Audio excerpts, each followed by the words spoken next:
मित्रांनो, खोकला हा एक असा त्रास आहे जो कधीच एकटा येत नाही. सोबत घेऊन येतो घसा खवखवणं, छातीत कफ साचणं, खोकल्याची उबळ आणि रात्रीची झोप उडणं. सुरुवातीला साधा वाटणारा हा त्रास दुर्लक्ष केल्यास अनेक आठवडे पाठ सोडत नाही आणि दैनंदिन कामावर पण परिणाम करतो. पण हा सगळा त्रास थांबवण्यासाठी घरच्या घरी असलेला एक चमत्कारी पदार्थ आहे जो 99% लोकांना अजून पण माहित नाही, आणि ज्यांना माहित आहे ते पण त्याला चुकीच्या पद्धतीने खातात आणि त्याचा फायदा वाया घालवतात. हा व्हिडिओ खूप महत्त्वाचा आहे, कारण सततचा खोकला हा असा चोर आहे जो हळूहळू झोप, ऊर्जा आणि शरीराची ताकद चोरत राहतो आणि अनेकांना त्याची जाणीव सुद्धा होत नाही. पण मी आता तुम्हाला असा एक पदार्थ सांगणार आहे ज्याने तुमचे हे सर्व त्रास दूर होतील, आणि हा बहुचर्चित पदार्थ आहे मध. पण मध नुसता खाऊन काही फायदा होत नाही. मधाचा नेमका उपयोग जाणून घेण्यासाठी आपल्याला हजारो वर्ष मागे आयुर्वेदाच्या सुवर्ण काळात जावं लागेल. आयुर्वेदामध्ये मधाचा 100% फायदा मिळवण्यासाठी एक प्राचीन पद्धत सांगितली आहे. पद्धत माहित नसतानाही अनेक जण मध खातात, पण खाताना एक मोठी चूक करतात. ती चूक म्हणजे अनेक जण मध गोळी खाल्ल्यासारखं एकदम घशात टाकून गिळून टाकतात. पण मध काही सेकंद तोंडात फिरून दिला तर तो घशाच्या आतील भागाशी जास्त वेळ संपर्कात राहतो. म्हणूनच मध सांगितलेल्या पद्धतीनेच घ्या, नक्कीच त्याचा दुप्पट फायदा होईल. आयुर्वेदात मधाला योगवाही म्हटलं आहे, म्हणजे ज्या पदार्थाबरोबर तो घेतला जातो त्याचे गुण शरीरापर्यंत पोहोचवण्यास मध मदत करतो. म्हणूनच पूर्वी प्रत्येक घरात एक मधाची बरणी आवर्जून ठेवली जायची. ती फक्त गोड खाण्यासाठी नव्हती, तर घसा खवखवला, खोकला सुरू झाला किंवा आवाज बसला की घरगुती उपाय म्हणूनही मध वापरला जायचा. मित्रांनो, जर तुम्ही आपल्या घशाला झूम करून बघितलं तर तो नेहमी ओलसर ठेवण्यासाठी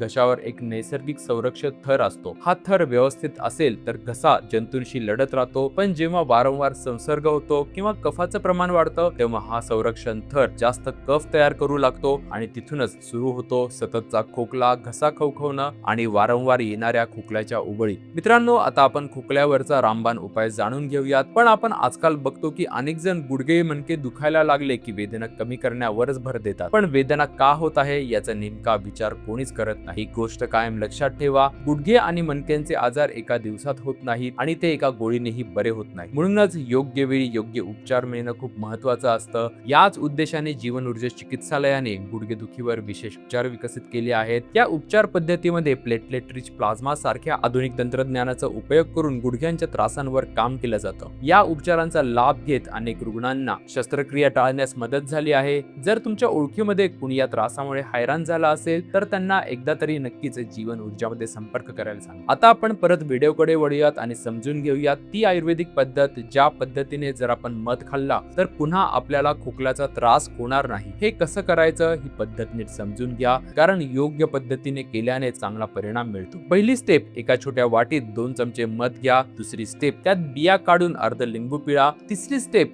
या मिश्रणात थोडं समुद्री मीठ टाका. आता प्रश्न येतो की हे औषधी मिश्रण कधी आणि कसं खायचं? हे सकाळी नाश्ता झाल्यावर 1 चमचा, दुपारचं जेवण झाल्यावर 1 चमचा आणि रात्री जेवण झाल्यावर 1 चमचा, असं सलग 7 दिवस घ्या. जेवण झाल्याच्या अर्ध्या तासानंतर त्याच्यानंतर 1 तास पाणी पिऊ नका. लिंबात असतं सायट्रिक ऍसिड ज्याने कफ सैल होतो आणि मीठ घशावरचा कफ खरवडून काढतं, तर मध घशावर असं आवरण तयार करतो ज्याने खोकल्याचे जंतू पुन्हा वाढत नाही. मित्रांनो, ज्या व्यक्तींना खोकल्याचा त्रास होत असेल त्या व्यक्तींसाठी आजच्या व्हिडिओतला उपाय म्हणजे एक वरदान आहे. त्यामुळे हा व्हिडिओ आपल्या जवळच्या व्यक्तींना नक्की शेअर करा. त्याचबरोबर चॅनेलला सबस्क्राईब आणि व्हिडिओला लाईक करायला विसरू नका. आणि जर तुमचे गुडघे झिजले असतील, गुडघ्याचं ऑपरेशन सांगितलं असेल तर एकदा तरी जीवन ऊर्जा अस्थि चिकित्सालयात येऊन गुडघ्यांच्या त्रासासाठी विशेष रूपाने बनलेल्या प्लेटलेट रिच प्लाझ्मा या उपचारांची माहिती घ्या. साल 2009 पासून हाडांच्या वेदनेने त्रस्त हजारो रुग्णांवर याने विना ऑपरेशन यशस्वी उपचार झाले आहेत. स्क्रीनवर तुम्हाला बऱ्या झालेल्या अनेक पेशंटचे फोटो दिसत असतील. ऑपरेशन करण्याआधी जर हे उपचार केले गेले तर हजारो व्यक्तींप्रमाणे तुम्हालाही या ट्रीटमेंटचा सर्वोत्तम फायदा मिळेल. मी आहे तुमचा आरोग्य मित्र सुजित साळुंके. धन्यवाद.